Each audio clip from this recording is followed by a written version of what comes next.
नमस्कार, AB star news देख रहे हैं आप और मैं हूं आपके साथ सोहन सिंह। टूटेगा ट्रेंड या रहेगी सरकार? अपनी इस स्पेशल रिपोर्ट में आज हम बात करेंगे उत्तराखंड में होने वाले विधानसभा चुनाव की। वहां पर सियासी पार्टियां किस रणनीति के तहत काम कर रही हैं, वहां पर आखिर किन मुद्दों पर चुनाव हो रहे हैं, इन तमाम बातों का जिक्र करेंगे। आपको बता दें कि उत्तराखंड में अगले साल विधानसभा चुनाव होने हैं, लिहाजा सियासी सरगर्मी बढ़ना लाजमी है। दरअसल उत्तराखंड का चुनावी इतिहास बड़ा दिलचस्प रहा है। यहां की जनता ने किसी भी पार्टी को लगातार 2 बार सरकार बनाने का मौका नहीं दिया। इसके अलावा चुनाव से ऐन पहले मुख्यमंत्री बदलने का ट्रेंड भी यहां की सियासत में दिखता रहा है। लेकिन क्या बीजेपी इस बार जो ट्रेंड है उसे तोड़ पाएगी? क्या बीजेपी दोबारा सरकार बना पाएगी? लगातार 2 कार्यकाल में सरकार बनाने वाली पार्टी बन पाएगी? यह बड़ा सवाल है। वहीं दूसरी ओर कांग्रेस एक बार फिर उत्तराखंड में सरकार बनाने का सपना देख रही है और पार्टी ने परिवर्तन यात्रा निकाली है। परिवर्तन यात्रा के जरिए सरकार को घेरने की कोशिश की जा रही है। वहीं बीजेपी कह रही है कि कांग्रेस परिवर्तन यात्रा करने में व्यस्त है, जबकि सरकार जनता का काम कर रही है। तो क्या ये कांग्रेस की परिवर्तन यात्रा वर्सेस सरकार का काम विधानसभा चुनाव में देखने को मिलेगा? यह बड़ा सवाल यहां पर रहता है। परिवर्तन यात्रा करने भर से क्या कांग्रेस का काम हो पाएगा या नहीं, यह भी अपने आप में बड़ा सवाल है। क्योंकि अगर हम 2017 के चुनावी समीकरणों पर नजर डालें तो हम पाएंगे कि 2017 में कांग्रेस पार्टी को महज 11 सीटें मिली थी, जबकि बीजेपी को 51 सीटें मिली थी। अब कांग्रेस इससे कितना ऊपर उठ पाती है, यह देखना भी दिलचस्प रहेगा। इसके अलावा जिस तरह से आम आदमी पार्टी चुनावी मैदान में उतर रही है, उत्तराखंड में पहाड़ों पर आम आदमी पार्टी की नजर है, तो उसका किस पार्टी को नफा होगा, कौन सी पार्टी को नुकसान झेलना पड़ेगा? इन तमाम मुद्दों पर ज्यादा बातचीत के लिए हमारे साथ जुड़ रहे हैं वरिष्ठ पत्रकार दिग्विजय सिंह जी। दिग्विजय जी, बहुत बहुत स्वागत है आपका एबी स्टार न्यूज पर। दिग्विजय जी, सबसे पहले मैं सवाल पूछूंगा कांग्रेस की परिवर्तन यात्रा को लेकर के। कांग्रेस परिवर्तन यात्रा निकाल रही है। उत्तराखंड की सियासत में जो ट्रेंड रहा है वो भी ये रहा है कि हर 5 साल में सरकार बदलती है। इस बार क्या कांग्रेस परिवर्तन यात्रा के जरिए सत्ता परिवर्तन करती हुई नजर आ रही है उत्तराखंड में?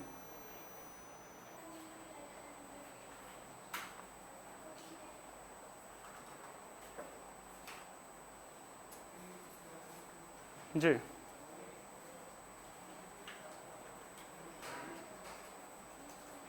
हम्म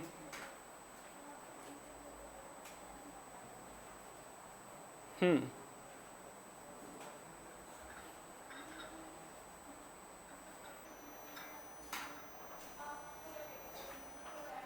हम्म हम्म हम्म हम्म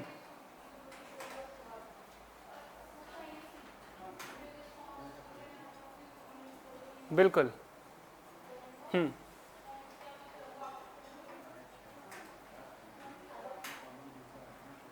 हम्म हम्म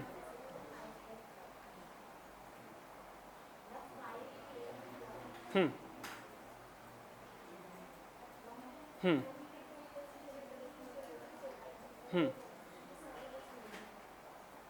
हम्म हम्म तो कहीं ना कहीं बड़ा पॉलिटिकल ड्रामा उत्तराखंड में जरूर देखने को मिलेगा। अच्छा, अगर पुष्कर सिंह धामी के कार्यकाल की मैं बात करूं तो पुष्कर सिंह धामी कह रहे हैं कि जो कांग्रेस तो परिवर्तन यात्रा करने में मस्त है, सरकार विकास के काम कर रही है। पुष्कर सिंह धामी का अभी तक के कार्यकाल को देखें तो कितना सहज बातें उन्हें, आप एक मुख्यमंत्री के तौर पर जो भी उन्होंने फैसले लिए हैं उनके हिसाब से?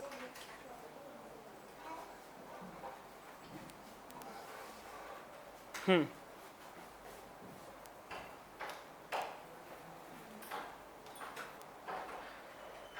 ठीक है। हम्म हम्म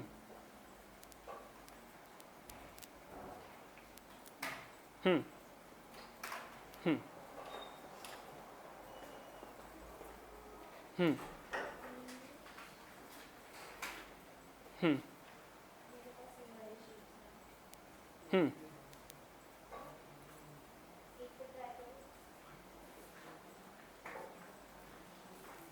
हम्म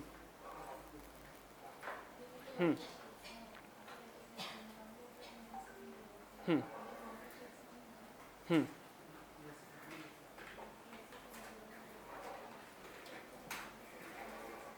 हम्म।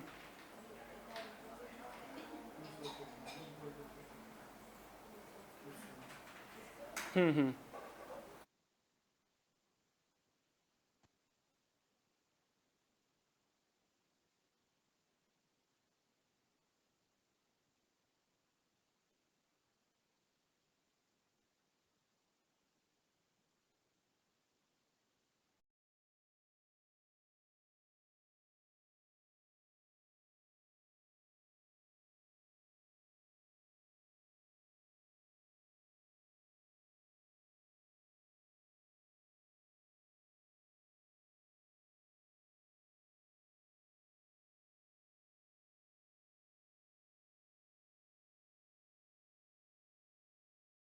और जिस तरह से दिग्विजय जी बता रहे हैं कि विकास सतत प्रक्रिया है, लगातार काम करते रहना होगा। और पुष्कर सिंह धामी के अगर कार्यकाल को देखें तो ये उन्होंने जरूर दिखाया है कि उनमें फैसले लेने की क्षमता है। अब चाहे बात तीर्थ पुरोहितों के धरना प्रदर्शन की करें तो तीर्थ पुरोहितों से मुलाकात की थी उन्होंने, उन्हें भी आश्वासन दिया था कि अब सरकार इस पर फैसला जरूर करेगी, पुनर्विचार जरूर करेगी। इसके अलावा चाहे जिस तरह से उन्होंने बताया कि सचिव बदलने की बात थी तो उन्होंने करके दिखाया है। अब आगे जो ये छोटा सा कार्यकाल है, क्या वो जनता के बीच में इतना लोकप्रियता हासिल कर पाएंगे? जिस तरह से पिछला हमने देखा है कि किस तरह से दिक्कतों का सामना उन्हें करना पड़ा है, किस तरह से उत्तराखंड में सरकार बनाने को लेकर जिस तरह से जद्दोजहद देखने को मिल रही है, वो अपने आप में बड़ा सवाल है। और ऐसे में किस पार्टी पर जनता भरोसा करेगी, ये इसलिए बड़ा सवाल हो जाता है क्योंकि जिस तरह से उत्तराखंड में आम आदमी पार्टी भी चुनावी दम भरती हुई नजर आ रही है, उसके बाद इसका फायदा किसको मिलेगा, ये अपने आप में बड़ा सवाल है। आम आदमी पार्टी चुनावी दम तो भरती हुई नजर आ रही है, लेकिन क्या इसका असर जनता पर पड़ेगा? क्योंकि एक और आम आदमी पार्टी जनता को लुभाने की भी पूरी कोशिश करती हुई नजर आ रही है। आम आदमी पार्टी की कोशिश है कि ज्यादा से ज्यादा जो है वो जनता के बीच में अपनी पकड़ को मजबूत बना सके, ताकि ज्यादा से ज्यादा जो वोट हैं वो पार्टी को वहां पर मिल सके। लेकिन आम आदमी पार्टी के प्रदर्शन का किस पार्टी को फायदा होगा, किस पार्टी को नुकसान होगा, यह देखने वाली बात होगी। क्योंकि आम आदमी पार्टी का चुनाव लड़ना क्या कांग्रेस के लिए नुकसानदायक होगा या बीजेपी के लिए नुकसानदायक होगा? जिस तरह से आम आदमी पार्टी कह रही है कि उत्तराखंड में हम फ्री बिजली देंगे, तमाम सुविधाएं देंगे, तो क्या जनता जो उत्तराखंड की है वो इन लोक लुभावन वादों को मानेगी? क्या वो आम आदमी पार्टी पर भरोसा करेगी? अब उत्तराखंड में आम आदमी पार्टी का चुनाव लड़ना क्यों दिलचस्प हो जाता है, इसके लिए आपको वहां की राजनीति को समझना पड़ेगा। जिस तरह से हमने देखा है कि वहां पर ट्रेंड रहा है कि हर 5 साल में सरकार बदलती है। हमने देखा है कि 5 साल बीजेपी की सरकार रहती है, 5 साल कांग्रेस की सरकार रहती है। ऐसे में क्या आम आदमी पार्टी उत्तराखंड की जनता के लिए तीसरा विकल्प हो सकती है?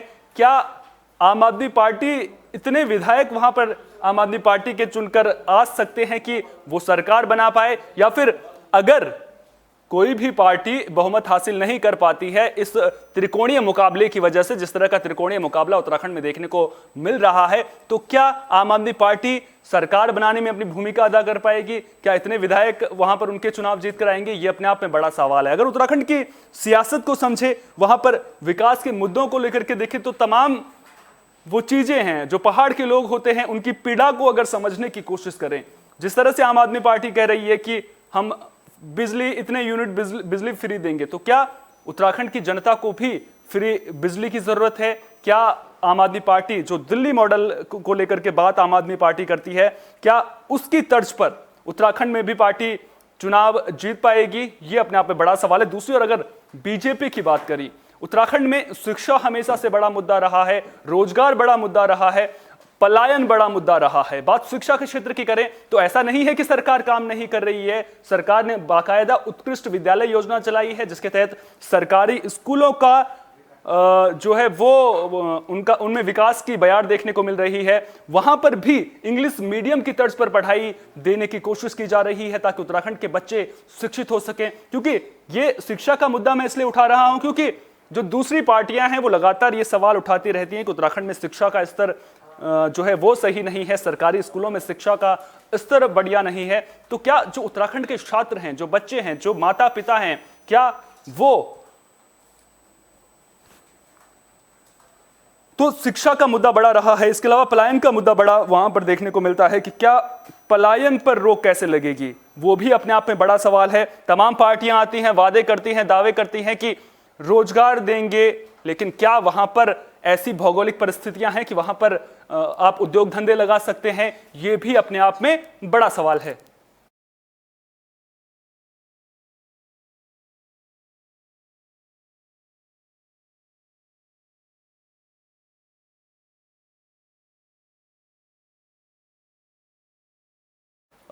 वरिष्ठ पत्रकार दिग्विजय जी एक बार फिर से हमारे साथ जुड़ गए हैं। दिग्विजय जी, जिस तरह से हमने उत्तराखंड को देखा है, जिस तरह से हम उत्तराखंड को चाहे उसकी भौगोलिक बनावट के हिसाब से अगर चलें, तमाम पार्टियां हैं वो बड़े बड़े दावे कर रही हैं, विकास को लेकर के बड़े बड़े दावे किए जा रहे हैं। आम आदमी पार्टी को आप ले लीजिए, कह रहे हैं कि अगर हम उत्तराखंड में आएंगे तो हम इस सूरत बदल देंगे, रोजगार पैदा करेंगे, पलायन रुकेगा, शिक्षा के क्षेत्र में क्रांतिकारी बदलाव देखने को मिलेगा। कुल मिलाकर दिल्ली मॉडल पेश करने की कोशिश आम आदमी पार्टी के द्वारा वहां पर की जा रही है। लेकिन उत्तराखंड की भौगोलिक परिस्थितियों को देखें, उसके अलावा वहां पर किस तरह की दिक्कतें हैं, और क्या बिजली सचमुच में वहां पर बड़ा मुद्दा हो सकता है? क्या आम आदमी पार्टी जिस तरह से पहली बार वहां पर चुनावी दम भरती हुई नजर आ रही है, क्या इतनी मजबूत है कि सरकार बनाने या गिराने में अपनी महत्वपूर्ण भूमिका अदा कर सके? अब देखिए, उत्तराखंड की अगर हम बात करें तो जब से राज्य बना है तब से लेकर और आज तक, क्योंकि विषम तरह की भौगोलिक परिस्थितियां हैं, आपदा एक बड़ा मुद्दा हमेशा रहता है।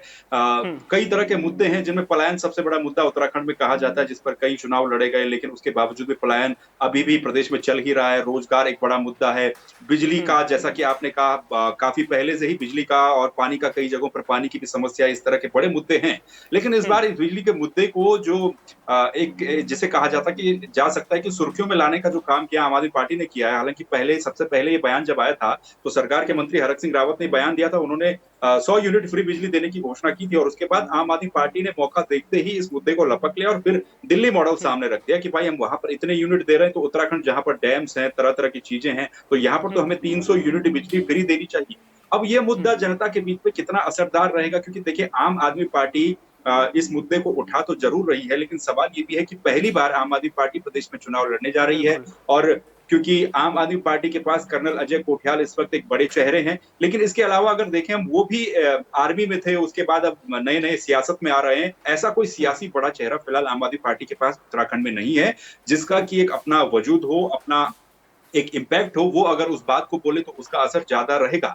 लेकिन आम आदमी पार्टी के पास अभी इस तरह का कोई जो पॉलिटिकली सेटल्ड जो चेहरा हम कह सकते हैं, वो इस वक्त उसकी एक कमी साफ तौर पर देखने को मिल रही है। लेकिन इसमें कोई दोहराई नहीं है कि प्रदेश की राजनीति में कदम आपने रखने चेहरे की बात करी, आपने आम आदमी पार्टी के चेहरे की बात करी, तो अगर आम आदमी पार्टी के चेहरे को लेकर के बात करी, तो जो स्वतंत्रता सेनानी हैं, उनके जो परिवार हैं, उनको उनके वोट बटोरने के लिए क्या सीएम जो के चेहरे के तौर पर कर्नल कोठियाल को पेश कर रही है आम आदमी पार्टी, ये माना जाए? अब देखिए, कर्नल अजय कोठियाल जरूर आर्मी बैकग्राउंड से रहे हैं, काफी उन्होंने सेवा देश की है और काफी अच्छे अच्छे उन्होंने काम किए हैं। एक जो पॉलिटिकली अगर हम कहें कि उस चीज का कितना इम्पैक्ट आम आदमी पार्टी को मिलेगा, क्योंकि ये अगर सवाल पूछा जाता है कि जैसे कि उत्तराखंड सैनिक बाहुल्य प्रदेश है, यहाँ पर हर दूसरे तीसरे परिवार का आदमी सेना में है। लेकिन एक बात उत्तराखंड में अभी तक की ये रही है कि वो जो वोट बैंक रहता है पूर्व सैनिकों का या सैनिक बैकग्राउंड का, वो वोट बैंक अभी तक बीजेपी का ही उत्तराखंड में ज्यादा रहा है, बीजेपी को ही वो वोट पड़ता है। अब कर्नल अजय कोठियाल को आम आदमी पार्टी ने चेहरा अपना जरूर बनाया है, तो वो वोट बैंक कितना शिफ्ट होता है ये देखने वाली बात होगी। और दूसरी बात ये भी है कि हर बार बीजेपी की तरफ से यही कहा जाता है कि जब सर्जिकल स्ट्राइक हुई थी तो भाई साहब आम आदमी पार्टी ने सवाल पूछे थे, उसका सबूत मांगा था, और आज किस मुंह से आम आदमी पार्टी देशभक्ति की बात कर रही है। तो ये भी तमाम फैक्टर देखे जाएंगे। और कर्नल अजय कोठियाल क्योंकि यूथ फाउंडेशन को भी चलाते हैं, यूथ फाउंडेशन के जरिए कई जो युवा उत्तराखंड के उनको ट्रेनिंग देते हैं, उनको सेना में भर्ती करवाते हैं, तो ये सब तमाम बातें अभी हम चर्चा इन पर कर सकते हैं, कागजों में इनको कह सकते हैं, लेकिन असल बात तो 2022 में ही पता चलेगी कि जनता ने ये बातें कितनी समझी है और कितना इंपैक्ट जनता पर पड़ रहा है। अच्छा, अगर कांग्रेस पार्टी की बात करें तो कांग्रेस को अगर सत्ता में आना है तो उसे भी एड़ी चोटी का जोर लगाना होगा, क्योंकि पिछले जो चुनाव हुए थे उसमें कांग्रेस का प्रदर्शन इतना अच्छा नहीं रहा है। हालांकि जो उत्तराखंड का इतिहास है सियासत का, वो जरूर कांग्रेस पार्टी के साथ में है, लेकिन उत्तराखंड में जिस तरह से कांग्रेस के अगर बड़े नेताओं की बात करें तो हरीश रावत का नाम सबसे पहले आता है, लेकिन जिस तरह के आरोप उन पर लगे थे हाल ही में, पहले लगे थे, बहुत समय उसको हो गया है, क्या उनका असर अब जब चुनाव होंगे तो क्या अब भी देखने को मिल सकता है जिस तरह के आरोपों में उभरे थे?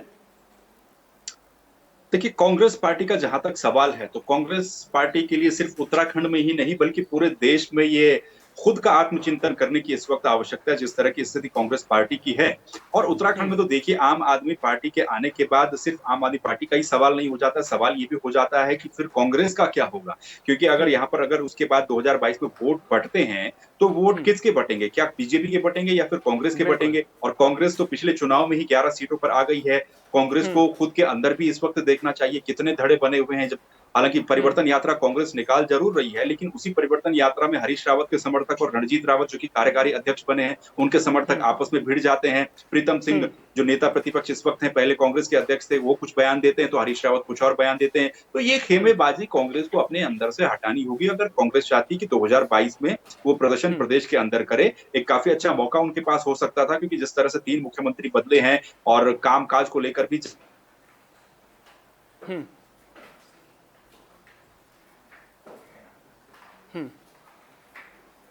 तो ये बातें भी, तमाम बातें कांग्रेस को भी जरूर देखनी होंगी। अच्छा, उत्तराखंड में अगर बीजेपी की बात करें, हमने आम आदमी पार्टी की बात करी, हमने कांग्रेस की बात करी, अगर बीजेपी की बात करें तो बीजेपी कहीं ना कहीं मजबूत जरूर नजर आती है, लेकिन उसके बाद एक ट्रेंड बीजेपी में भी देखने को मिला कि उत्तराखंड में जब भी चुनाव आते हैं उससे आने पहले मुख्यमंत्री बदल दिए गए। अब विपक्ष सवाल उठा रहा है, विपक्ष आरोप लगा रहा है कि बीजेपी केवल मुख्यमंत्री बदलने का काम कर रही है, विकास नहीं कर रही है। अगर जिस तरह से मुख्यमंत्री बदले हैं तो उसका कैसा इंपैक्ट जनता के बीच में आप देखते हैं? क्या वो एक मुद्दा बन सकता है?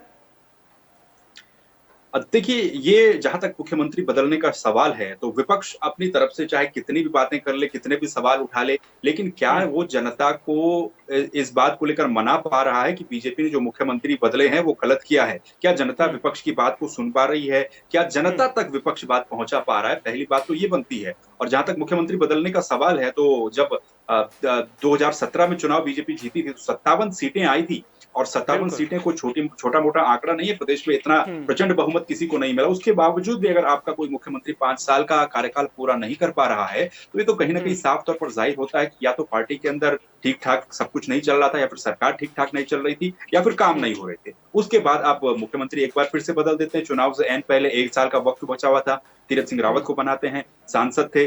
उसके बाद संवैधानिक बाध्यता आ गई कि अब वो चुनाव नहीं लड़ सकते हैं। तो ये बातें क्या उस वक्त नहीं सोची गई थी जब उन्हें मुख्यमंत्री बनाया गया? तमाम सवाल जरूर हैं, लेकिन जैसा मैंने पहले भी कहा कि आखिरी समय पर सवाल यही होगा कि इन बातों को जनता ने क्या समझा है, या फिर जनता इन बातों को कितना सीरियस ले रही है। और जनता तब लेगी जब उसके पास कोई ऑप्शन सामने नजर आएगा। जनता इस बात को सीरियस तब लेगी जब सामने विपक्ष मजबूत रहेगा और विपक्ष जनता तक ये तमाम बातें पहुंचाने की कोशिश करेगा। बहुत बहुत शुक्रिया दिग्विजय जी, तमाम जानकारी को हम तक साझा करने के लिए। ये थे वरिष्ठ पत्रकार दिग्विजय जी जो पूरी खबर पर हमें जानकारी दे रहे थे। तो अब उत्तराखंड में अगले साल चुनाव जरूर हैं, लेकिन चुनाव से पहले क्या विपक्ष के जो मुद्दे हैं वो सही हैं? क्या विपक्ष ने सही मुद्दों का चयन किया है? ये अपने आप में बड़ा सवाल है। क्या विपक्ष जनता को बीजेपी सरकार के खिलाफ जिस तरह से एक तरह से परिवर्तन यात्रा विपक्ष कर रहा है उसके जरिए उत्तराखंड में सत्ता परिवर्तन कर पाएगी कांग्रेस पार्टी? वो अपने आप में बड़ा सवाल है। आम आदमी पार्टी के चुनाव लड़ने से किस पार्टी को फायदा होगा, किस पार्टी को नुकसान होगा? जो सैन्य परिवारों के वोट बैंक हैं उसका क्या होगा? क्या उसमें जो बीजेपी का खासतौर पर ये वोट बैंक माना जाता है, क्या उसमें आम आदमी पार्टी सेंधमारी कर पाएगी? ये भी अपने आप में बड़ा सवाल है और इन सवालों के जवाबों के लिए हमें 2022 के चुनाव परिणामों का इंतजार करना पड़ेगा। फिलहाल के लिए इस पेशकश में इतना ही। दीजिए इजाजत, नमस्कार।